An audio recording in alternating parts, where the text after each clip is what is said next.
अल्लाह के नबी सल्लल्लाहु अलैहि वसल्लम ने फरमाया कि क़यामत वाले दिन अल्लाह उस शख्स की तरफ रहमत की निगाह से देखेगा भी नहीं जिसकी ज़बान के डर से लोग उसके पास बैठना छोड़ देते। यानी आप अंदाज़ा लगाएं, तल्ख ज़बानी यानी कि सख्त कलामी करना, लोग डरें जिससे उसके पास बैठने से कि कोई बात कर देगा वगैरह वगैरह, अल्लाह माफ़ करे। और बड़ा सख्त हिसाब जो है वो फिर लिया जाएगा, यानी अल्लाह रहमत की निगाह से भी नहीं देखे। फिर नबी सल्लल्लाहु अलैहि वसल्लम ने कहा कि सबसे जो हैवी उस दिन स्केल्स में सबसे जो हैवी चीज़ होगी वो अच्छा अखलाक होगा। सही हदीस से साबित, हुस्न अखलाक सबसे हैवी होगा उस दिन। फिर कुछ ज़िक्र व अज़कार का आता है, सुब्हान अल्लाह व बिहम्दी बहुत हैवी है, और फिर ला इलाहा इल्लल्लाह बहुत हैवी है, ये भी आता है हदीस में। और एक स्टोरी है बड़ी ज़बरदस्त, बड़ी इनकरेजिंग हमारे लिए। बनी इसराइल का एक आबिद था, 60 साल उसने गुनाह किए, 60 साल अल्लाह की इबादत की। उसके बाद एक औरत ने वर्गलाया, बहुत खूबसूरत औरत उसके पास आई, वर्गलाया, उसमें आ गया। 6 रातें उसने गुनाह की, हदीस है, सही हदीस है, 6 रातें उससे गुनाह सरजर दिया। इतना नादिम हुआ, इतना रोया, गुनाह हो गया, भाग गया वहाँ से, और एक मस्जिद थी वहाँ जाकर बैठ गया। उसके बाहर जाके वहाँ दरवेश साहब बन गया। किसी ने कहा दरवेश है, खाया पिया नहीं हुआ है, कई दिन का भूखा था, उसको एक लोफ ऑफ ब्रेड दिया, एक पीस ऑफ ब्रेड दिया खाने के लिए किसी ने। उसके इर्द गिर्द 2 और इस तरह भूखे लोग बैठे हुए थे, बहुत बुरा हाल था उनका। उसने आधा किया उस लोफ ऑफ ब्रेड को, आधा राइट वाले को दिया, आधा लेफ्ट वाले को दिया, खुद कुछ नहीं खाया। और अल्लाह के नबी सल्लल्लाहु अलैहि वसल्लम कहते हैं मौत का फरिश्ता है और उसकी रूह कब्ज़ कर ली, उसको मौत आ गई, गम में था बहुत ज़्यादा। कंटिन्यू करते हैं, मैं बता रहा था आपको कि उसको मौत आ गई, और अल्लाह के नबी सल्लल्लाहु अलैहि वसल्लम ने कहा कि हिसाब किताब जब उसका लिया गया, ज़ाहिर है फ्यूचर की बात अल्लाह के नबी को बताई गई, अल्लाह को फ्यूचर पता है, अल्लाह ने सब देखा हुआ है। तो जब मीज़ान में उसके अमाल तोले गए तो उसकी 60 साल की इबादत कम पड़ गई, और वो जो 6 दिन के गुनाह थे वो ज़्यादा हैवी थे। यानी वो इस किस्म के गुनाह थे कि अल्लाह को इतने जो है वो मायूब लगा कि 6 रातों की गुनाह जो थे वो हावी हो गए उसकी 60 साल की इबादत। और करीब था कि वो तबाह हो जाता वो शख्स, कि अचानक वो लोफ ऑफ ब्रेड आया और वो नापा गया तो वो हर चीज़ पर भारी हो गया। Can you believe it? यानी देने की कितनी ज़्यादा जो है वो इस्लाम ने, अल्लाह ताला ने कितना पसंद फरमाया कि किसी मुसलमान की नीड को पूरी करना, बल्कि किसी इंसान की नीड को पूरी करना, उस चीज़ ने उसे बचा ली। आप सोचें कि हम अक्सर अमाल को बहुत छोटा समझते हैं, लेकिन हमें नहीं पता क़यामत वाले दिन हमें क्या चीज़ बचा लेगी और क्या चीज़ हमारे सामने आ जाएगी। इसलिए किसी भी अमल को, अल्लाह के नबी ने कहा किसी अमल को छोटा ना समझो, यहाँ तक कि अपने भाई को मुस्कुरा कर देखने के अमल को भी छोटा ना समझो, एक दूसरे से मोहब्बत से मिलने को भी छोटा ना समझो, सलाम करने को छोटा ना समझो। फिर इतनी ख़तरनाक जो बात है कि अल्लाह माफ़ करे, ये ऐसी हदीस है कि इस पर दिल लरसता है कि अल्लाह के नबी सल्लल्लाहु अलैहि वसल्लम ने फरमाया एक शख्स आएगा, उसके पहाड़ जितने अमाल होंगे, लेकिन अल्लाह धुआं बना के उड़ा देगा उसके अमाल, डस्ट बना देगा अल्लाह, ख़त्म हो जाएंगे उसके अमाल। पूछा जाएगा ये कौन शख्स है? फरमाया ये वो शख्स है कि जो लोगों के सामने बहुत नेक अमाल करता था, लेकिन अकेले में जब इससे गुनाह का मौका मिलता था तो गुनाह कर बैठता, यानी अल्लाह से नहीं डरता था अकेले में, बाहर अल्लाह से डरता था लेकिन अकेले में तन्हाई में अल्लाह से नहीं डरता।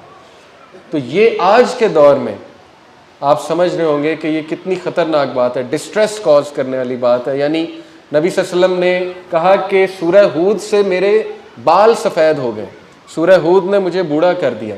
अल्लाह के नबी सल्लल्लाहु अलैहि वसल्लम के बाल ग्रे हो गए, यानी क्योंकि उन्हें हकीकत पता थी अल्लाह के नबी सल्लल्लाहु अलैहि वसल्लम को। सहाबा हंस रहे थे, एक बार अल्लाह के नबी सल्लल्लाहु अलैहि वसल्लम वहाँ से गुजरे, कहा अगर तुम्हें वो पता होता जो मुझे पता है तो तुम हंसते कम और रोते ज़्यादा, क्योंकि नबियों ने ज़ाहिर है हकीकत देखी हुई थी।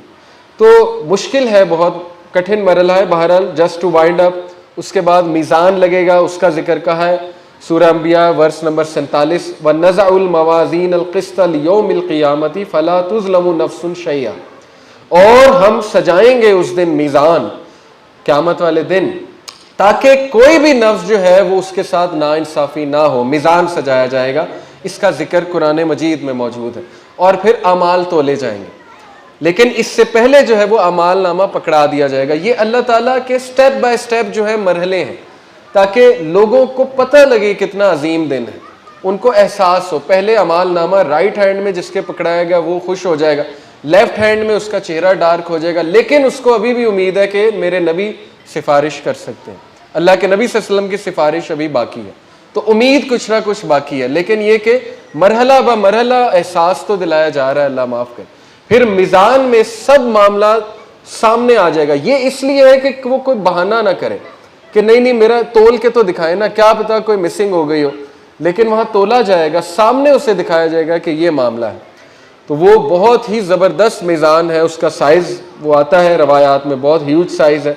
और उसके बाद जो है वो फिर कड़क हिसाब किताब, सवाल और जवाब शुरू होंगे। नामा माल पहले पकड़ाया जाएगा, फिर मीज़ान, फिर जो है वो बहुत सख्त सवाल जवाब जो है अकाउंटेबिलिटी शुरू हो जाएगी। उसके बाद जो है वो चलने का हुक्म दिया जाएगा लोगों को, और मोमिनीन रसूलुल्लाह की तलाश में होंगे। और अल्लाह के नबी सल्लल्लाहु अलैहि वसल्लम ने हज़रत फ़ातिमा को कहा था कि मुझे हौज़ कौसर पे तलाश करना, लोकेशन अपनी बता दी थी।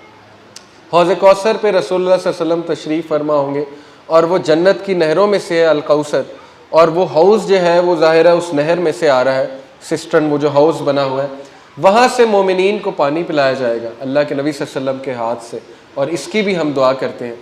और किन को कैसे पहचानेंगे हमारे नबी, मुसलमानों को पूछा गया तो कहा कि उनके वज़ू के जो ट्रेसेस हैं वो चमक रहे होंगे, जो आज़ा हैं जो वज़ू किए हुए हैं वो आज़ा चमक रहे होंगे उस दिन। तो अल्लाह के नबी ने कहा मैं पहचान लूँगा, जैसे जो वाइट हॉर्सेस हैं काले घोड़ों में से पहचाने जाते हैं, इस तरह अल्लाह के नबी ने कहा मैं पहचान लूँगा।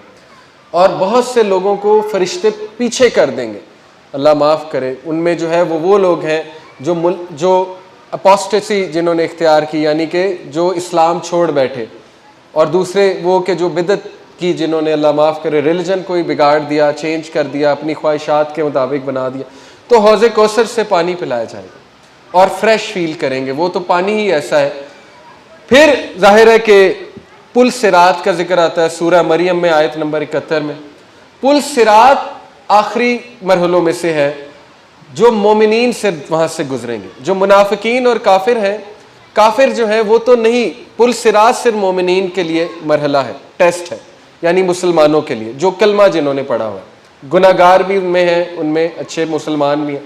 कुछ लोग जो अल्लाह के नबी सल्लल्लाहु अलैहि वसल्लम ने कहा कि वो स्पीड ऑफ लाइट की तरह पार करेंगे, यानी ब्लिंक ऑफ एन आई में। पूछा गया ये कौन लोग हैं, अल्लाह के नबी सल्लल्लाहु अलैहि वसल्लम ने कहा ये वो लोग हैं कि जो दुनिया में नेक अमाल बहुत तेज़ी से करते थे, यानी सुना और अमल किया। जैसे सहाबी थे, अल्लाह के नबी सल्लल्लाहु अलैहि वसल्लम ने कहा कि सलाम करने, तो जब तुम कहते हो अस्सलामु अलैकुम व रहमतुल्लाहि व बरकातुहू, 10 नेकियां अस्सलामु अलैकुम के, व रहमतुल्लाह की 10 नेकियां, व बरकातुहू की 10 नेकी, 30 नेकियां। इब्ने उमर उठे उसी वक्त, मार्केट में सबको सलाम करना शुरू कर दिया। आज हम ऐसे बंदे का मजाक उड़ाएंगे, कौन बंदा है, लेकिन वो ऐसे लोग थे। तो वही पुल सिरात जो है वो स्पीड ऑफ लाइट में ऐसे लोग पास करें, सुनी हदीस और बस अमल। कुछ लोग जो है वो घोड़े की स्पीड से, कुछ लोग स्लो, कुछ लोग रेंग के, कुछ लोग कट कट के, फिर वो अल्लाह माफ़ करे नीचे जहन्नम में गिर भी जाएंगे। फिर ये कि सिफारिश होगी, अल्लाह के नबी सल्लल्लाहु अलैहि वसल्लम को ये इजाज़त दी जाएगी कि आप निकाल सकते हैं। अल्लाह के आगे झुकेंगे, अल्लाह के नबी सजदा करेंगे, कबीरा गुनाहों करने वालों की भी सिफारिश करेंगे अल्लाह के नबी। वो बहुत सी टाइप्स हैं, जो दुरूद बहुत पढ़ते हैं उनकी सिफारिश की जाएगी, जो कुरान पढ़ते हैं उनकी सिफारिश की जाएगी, इवन कुरान मजीद भी सिफारिश करेगा, सूरह आल इमरान, सूरह अल बकरा भी सिफारिश करेगी अपने पढ़े जाने वालों की, और सूरह मुल्क कब्र के अजाब के हवाले से वो आपको पता होगा। तो लिहाजा अल्लाह के नबी सल्लल्लाहु अलैहि वसल्लम को सिफारिश की इजाज़त दी जाएगी, और वो अल्लाह बेहतर जानता है। तो ये खुशकिस्मती है अल्लाह के नबी सल्लल्लाहु अलैहि वसल्लम की सिफारिश मिलना। और फिर लास्ट स्पॉट है अलकंतरा, वहाँ पर मोमिनीन के दिल से वो स्पॉट निकाल लिया जाएगा जो ग्रज वाला स्पॉट है। जैसे हज़रत अली ने हज़रत तलहा की डेड बॉडी जब देखी थी तो रो कर दुआ की थी कि मैं उम्मीद करता हूँ कि जिस दिन हम मिलेंगे उस स्पॉट पे तो अल्लाह मेरे और तेरे दिल से सब कुछ निकाल देगा। यानी सहाबा में इख्तलाफात आ गए थे, तो ये वो जगह है जहाँ अल्लाह अल-गिल को निकाल देगा, सूरह अल-आराफ में आता है, यानी इस ग्रज को, हर चीज़ को। और फिर जो है वो उनको सलाम किया जाएगा कि आओ सलामुन अलैका, जन्नत में दाखिल हो जाओ। और अल्लाह कहेंगे फदखुली फ़ी इबादी वदखुली जन्नती, है मेरे बंदे मैं तुझसे राज़ी हूँ, आ मैं तुझे अपनी जन्नत दिखाता हूँ। और फिर उसकी ज़ियाफ़त की जाएगी और अल्लाह का दीदार कराया जाएगा। ये है सारे के सारे जो है इवेंट्स हैं। तो यही इन सूरास की थीम है अल्लाह ताला से दुआ है अल्लाह हमें रसूल अल्लाह सल्लल्लाहु अलैहि वसल्लम की सिफारिश दे और अल्लाह हमें उस दिन की होलनाकियों से भी बचाए, हमें सीरियस कर दे अल्लाह इस मामले में, और पुल सिरात से भी इंशाअल्लाह हम तेज़ी से गुज़रें, और हर उस दौर उस जो मैदान हशर के जो होलनाकियाँ हैं और जो भी सख्त वहाँ पर सख्तियाँ हैं अल्लाह हमें उनसे बचाए। जज़ाकल्लाहु खैर।